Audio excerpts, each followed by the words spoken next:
సువార్త 26వ అధ్యాయము 21, 22 వచనాలు మనము ధ్యానం చేస్తున్నాము.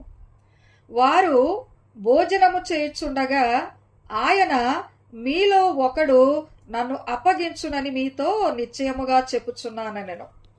వారు ఏం చేస్తున్నారంటే, యేసయ్య శిష్యులు వీళ్ళంతా కలిసి భోజనమునకు కూర్చున్నారు. పై వచనాలు మనం గమనిస్తే గనక ఉంటాయి.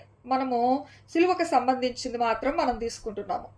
కాబట్టి దేవుని బిడ్డలారా, వీళ్ళు భోజనానికి కూర్చొని ఉండగా అక్కడ ఒక సందర్భము, ఒక డిస్కషన్ జరుగుతుంది. అక్కడ ఏంటది? వారు భోజనము చేయుచుండగా ఆయన, మీలో ఒకడు నన్ను అప్పగించునని మీతో నిశ్చయముగా చెప్పుచున్నాను. యేసయ్య ఏమంటున్నారు? యేసయ్య శిష్యులు కలిసి భోజనం చేస్తున్నారు. భోజనం చేసేటప్పుడు యేసయ్య శిష్యులతో ఏమంటున్నారు? మీలో ఒకడు నన్ను అప్పగిస్తాడు, నిశ్చయముగా చెప్తున్నాను అన్నారు. నిశ్చయముగా అంటే ఖచ్చితంగా, నేను ఖచ్చితంగా చెప్తున్నాను, ఇక్కడున్న మీలో ఒకరు నన్ను అప్పగిస్తారు అని ప్రభు చెప్తున్నారు. పేరైతే చెప్పలేదు, కానీ మీలో ఒకడు నన్ను అప్పగించును అని ప్రభు చెప్తున్నారు.